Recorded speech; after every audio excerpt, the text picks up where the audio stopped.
Guys, my name is Raut Vikas. Good afternoon, sir. Good afternoon, all guys. My subject is chemical technology in paint industry. My micro project name is prepare report on polyurethane calculation. Introduction: polyurethane. Polyurethane are reaction product is isocyanate with materials possessing hydroxyl group and simple contain a large number of urethane groups regardless of what the rest of the molecule may be. Polyurethane is the reaction product of isocyanate. Its material in a hydroxyl group react in a hydroxyl group. Polyurethane हा एक असा product आहे जो की रिॲक्शनमध्ये participate करतो.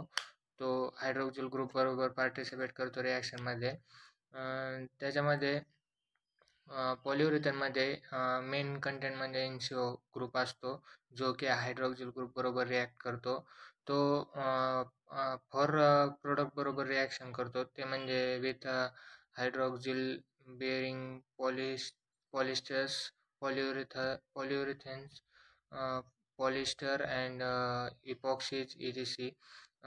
With amine and with moisture ह्या चार base बरोबर तो रिॲक्ट होतो. Urethane is now by compounds containing NCO group in this structure. Urethane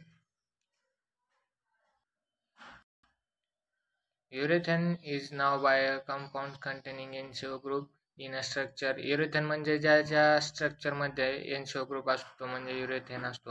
Polyisocyanate are the polymer prepared from a monomer of isocyanates to make it more stable and safe for handling. पॉलीआयसोसायनेट म्हणजे जी की जो polymer pre polymer असतो prepared from monomers isocyanate जो की ज्याच्यामध्ये many hydroxyl group असतात आणि many hydroxyl आणि NCO ग्रुप बरोबर रिॲक्ट करतो तो म्हणजे आयसोसायनेट आणि तो वापरायला यूज करायला सेफ आणि सेफ हँडलिंग असते त्याची. नेक्स्ट म्हणजे आपण बघूया आता पॉलिओल अँड आयसोसायनेट कॅल्क्युलेशन. म्हणजे पॉलिओल म्हणजे जो की आपण रेझिन बेस घेणार आहोत तो आणि isocyanate calculation. Used of NCO are two types. मी जे ही कॅल्क्युलेशन्स इंडस्ट्रियल बेसवरती करतोय ते म्हणजे त्याच्यामध्ये ते इंडस्ट्रियलमध्ये 2 आयसोसायनेट यूज करतात जे की 2 प्रकारचे ए म्हणजे 75 सॉलिड 2 असतात जे की एक जो असतो तो 75 सॉलिडचा असतो आणि दुसरा म्हणजे 90% सॉलिडचा असतो. ए मध्ये 75 सॉलिडमध्ये पर्सेंट NCO जे कंटेंट असतात NCO कंटेंट जे असतात त्या 16.5 म्हणजे 16.5 असतात आणि 90% सॉलिडमध्ये NCO कंटेंट हे 19.5% असतात.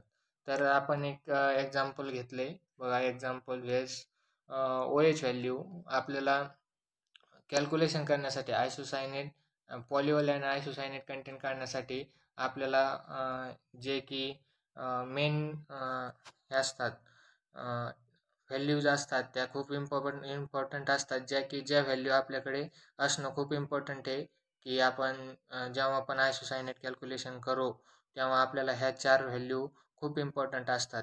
त्या म्हणजे OH value, resin solid, percent NCO content आणि रेझिन इन फॉर्म्युलेशन. आपण फॉर्म्युलेशनमध्ये किती रेझिन घेतोय, किती बेस किती घेतोय ते आपल्याकडे असलं पाहिजे. OH व्हॅल्यू आपण जे काय बेस घेतलाय आपण जो बेस घेणार आहोत त्याचा आपल्याला OH व्हॅल्यू माहीत पाहिजे, रेझिनचं सॉलिड माहीत पाहिजे, त्याच्यानंतर NCO कंटेंट आपण जो NCO घेतलाय जो आयसोसायनेट आपण घेतलाय त्याचं NCO कंटेंट माहीत पाहिजे आपल्याला. तो किती पर्सेंट सॉलिडचा आहे हा पण माहीत पाहिजे. त्याच्यानंतर आपण ते रेझिन किती घेतलंय फॉर्म्युलेशनमध्ये ते पण माहीत पाहिजे. OH व्हॅल्यू आपण इथं घेतलेली आहे 139, रेझिन सॉलिड 75%. आपण जे रेझिन घेतलंय त्याची OH व्हॅल्यू 139 आहे. त्याच्यानंतर रेझिन सॉलिड घेतलंय ते जे काय रेझिन आहे आपलं त्याचं सॉलिड आहे 75%. NCO कंटेंट आहे 16.5 जे की 75% सॉलिड आहे आणि त्याचं NCO कंटेंट 16.5 आहे. रेजिन इन फॉर्म्युलेशन त्याचे रेजिन फॉर्म्युलेशनमध्ये 70 घेतलेलं आहे आपण 70% रेजिन आपण फॉर्म्युलेशनमध्ये घेतलेलं आहे. चला पुढं बघूया कॅल्क्युलेशन कसं आहे. कॅल्क्युलेशनमध्ये 4 स्टेप आहेत आपल्या, जे की आपल्याला फॉर्म्युले आहेत जे आपण ते फॉलो करून आपण कॅल्क्युलेशन करतो. त्यामध्ये पहिलं आहे आपल्याला इक्विव्हॅलेंट वेट काढावं लागतं OH व्हॅल्यूचं, जे आपण टायट्रेशननुसार काढतो बघा. टायट्रेशन करून OH व्हॅल्यू काढली जाते. इक्विव्हॅलेंट वेट काढलं जातं याचं OHचं म्हणजे बेस रेजिनचं. इक्विव्हॅलेंट वेटसाठी आपण आपला फॉर्म्युला आहे equivalent weight of OH is equal to 56,100 divide by 139 is equal to 403. आपलं तिथे इक्विव्हॅलेंट वेट ऑफ OH आलेलं आहे 403. Equivalent weight of percent NCO, त्याच्यामध्ये आपल्याला OH व्हॅल्यूचं इक्विव्हॅलेंट वेट काढल्यानंतर आपल्याला पर्सेंट NCO कंटेंटचं पण इक्विव्हॅलेंट वेट काढावं लागतं. त्याच्यामध्ये त्याचा formula equivalent weight of percent NCO is equal to 4,200 divide by 16.5. म्हणजे इथं आपल्याला 16.5 म्हणजे जे काय आपण NCO कंटेंट घेतलेलं आहे, NCO कंटेंट किती आहे त्याचं तिथं लिहिलेलं आहे 16.5 इज इक्वल टू त्याचं इक्विव्हॅलेंट वेट आलं आहे 254.54. त्याच्यानंतर ते जे आलं आहे ते 403 OH व्हॅल्यूसाठी 254.54 एवढं लागणार आहे, जे की आपण इथं लिहिलेलं आहे. त्याच्यानंतर आपण जे रेझिन घेतलं आहे 70% जे फॉर्म्युलेशनमध्ये घेतलं आहे त्याचा आपल्याला सॉलिड माहिती आहे 75 आहे. त्याच्यावरनं आपण त्याचं सॉलिड काढायचं आहे की जे ॲक्च्युअल फॉर्म्युलेशनमध्ये त्याचं किती सॉलिड येतं आहे. त्या माझं आलेलं आहे 52.5. तर त्याच्यावरनं त्याला किती लागेल NCO कंटेंट रिॲक्ट करण्यासाठी. त्याच्यासाठी आपण नेक्स्ट फॉर्म्युला आहे percent NCO is equal to equivalent weight of NCO.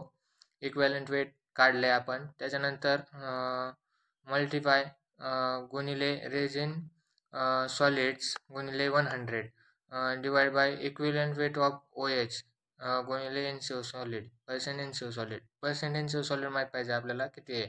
आपण जे की 75%चं घेतलेलं आहे त्या माहीत पाहिजे ॲक्च्युअलमध्ये किती आहे काय आहे. त्याच्या नेक्स्ट बघूया. नेक्स्ट आलेलं आहे आपलं हे बघा आपण व्हॅल्यू टाकलेलं आहे सगळ्या फॉर्म्युल्यामध्ये. आपलं NCOचं इक्विव्हॅलेंट वेट आलेलं आहे 254.54. ओके. त्याच्यानंतर मल्टिप्लाय 52.5 हे जे की आपलं फॉर्म्युलेशनमधलं सॉलिड बेसचं सॉलिड किती आलं आहे. आपण 70 घेतलं आणि त्याचं सॉलिड 75 आहे. तर फॉर्म्युलेशनमध्ये आपण 70 टाकल्यानंतर त्याचं सॉलिड किती येतं ते झालं ते इथं घ्यायचं आहे 52.5. आपलं 52.5 आलेलं आहे. त्याच्यानंतर मल्टिप्लाय 100 डिवाइड बाय 403. 403 हे आपलं OHचं इक्विव्हॅलेंट वेट आहे. मल्टिप्लाय 75 हा आपला NCOचं हे सॉलिड आहे. NCOचं सॉलिड आपण NCO किती घेतला आहे त्याचं सॉलिड 75% आपल्या NCOचं सॉलिड आहे. तर आपण तिथं घेतलं आहे. त्याच्यानंतरचे नेक्स्ट स्टेप आपण ते सगळं कॅल्क्युलेशन केल्यानंतर खाली येतं ते जे व्हॅल्यू येतील त्याला हे करायचं डिवाइड करायचं. त्याच्यानंतर आपलं आन्सर येतं 444.21% NCO फॉर 70% पॉलिओल. आपण जे फॉर्म्युलेशनमध्ये 70% बेस घेतलेला आहे आणि बेस रेजिन जो घेतलेला आहे त्याच्यासाठी आपल्याला 44.21 हा हार्डनर लागतो म्हणजे आयसोसायनेट लागतो NCO ग्रुप लागतो. तेवढे NCO ग्रुप आपण घेतले आहे तेवढं आयसोसायनेट घेतलं की आपली कम्प्लिटली रिॲक्शन स्टार्ट होते आणि ती एंड पण करते. म्हणजे 44.21% NCO व 70% पॉलिओलसाठी लागणार आहे आपल्याला. नेक्स्ट अजून एक एक्झाम्पल घेतलेलं आहे ते म्हणजे आपण इथं चेंज केलेलं आहे की आपल्याला किती हे लागणार व्हॅल्यू चेंज केलेले आहेत आणि नेक्स्ट परत आपण तेच एक्झाम्पल घेतलेलं आहे. त्याच्यासाठी एक्झाम्पल आहे वेळ OH व्हॅल्यू आपण परत तेच OH व्हॅल्यू घेतली, रेजिन सॉलिड घेतलं, NCO कंटेंट घेतले आणि रेजिन इन फॉर्म्युलेशन घेतलं. तर इथं OH व्हॅल्यू आपण चेंज केलेली वेगळी घेतलेली OH व्हॅल्यू घेतलेली 100 रेजिन सॉलिड घेतलं आहे 60%, आपलं रेजिन सॉलिड आहे 60%, पर्सेंट NaCO कंटेंट घेतला आहे 19.5. 19.5 आपलं हे इथं आपण NaCO आयसोसायनेट पण बदलला आहे, आपण इथं आयसोसायनेट बदलला आहे 90.5 इज इक्वल टू 90% सॉलिडचा आहे. 90% सॉलिडचा आपण NaCO घेतलेला आहे. रेजिन फॉर्म्युलेशन 80% आहे. 80% आपण फॉर्म्युलेशनमध्ये रेजिन घेतलेलं आहे. त्याच्यानं नेक्स्ट बघा, पुढे घेऊया आपण कॅल्क्युलेशन. तर इथं परत तीच स्टेप फॉलो करून आपण इक्विव्हॅलेंट वेट ऑफ OH काढलेलं आहे. इक्विव्हॅलेंट वेट ऑफ OH आलेलं आहे 561. त्याच्यानंतर पर्सेंट NaCO इक्विव्हॅलेंट पण काढलेलं आहे. इक्विव्हॅलेंट वेट काढलं. इक्विव्हॅलेंट वेट NaCO आलेलं आहे 215.38 आलेलं आहे. त्याच्यानंतर आपण इथं सॉलिड पण काढलेले आहेत. 80% रेजिनचं, 60% सॉलिड किती फॉर्म्युलेशनमध्ये 80% रेजिनचं सॉलिड किती येतं फॉर्म्युलेशनमध्ये ते काढलेलं आहे. 48 आलेलं आहे. 48साठी आपल्याला NaCO ग्रुप लागणार आहे, नाही का. त्याच्यासाठी आपण पुढं फॉर्म्युला टाकलेला आहे NaCO ग्रुप. तोच formula percent NaCO equivalent weight of NaCO multiply resin solid multiply 100 divided by equivalent weight of OH multiply percent NaCO solid. हा फॉर्म्युलामध्ये व्हॅल्यू टाकायच्या. आपण व्हॅल्यू टाकल्या 215 डिवाइड बाय 3 आली आपली value equivalent weight of NaCO ते टाकलं. त्यानंतर सॉलिड टाकले आपले किती 80%चं किती सॉलिड येतं आहे फॉर्म्युलेशनमध्ये 48 ते टाकलं. त्याच्यानंतर मल्टिप्लाय 100 केलं. त्याच्यानंतर डिवाइड बाय 516 516 हा आपलं हे OH व्हॅल्यूचं इक्विव्हॅलेंट वेट आहे. 90%. त्याच्यानंतर आपलं त्याच्यासाठी लागणार आहे 20.47.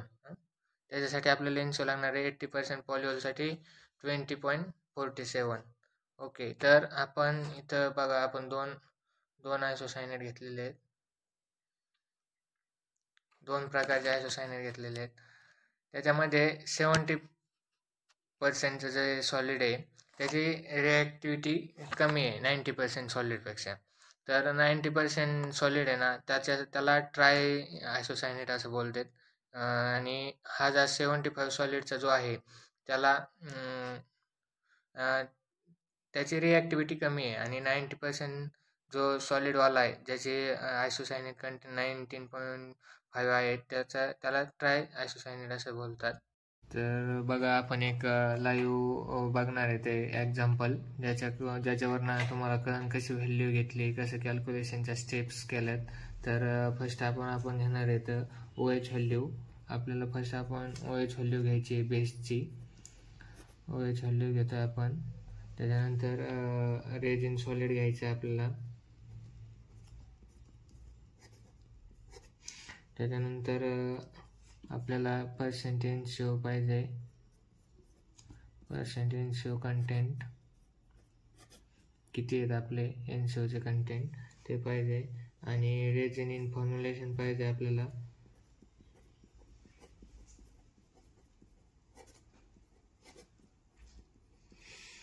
त्याच्यामध्ये OH व्हॅल्यू घेणार आहेत आपण 150. रेजिन सॉलिड घेणार आहेत 70%.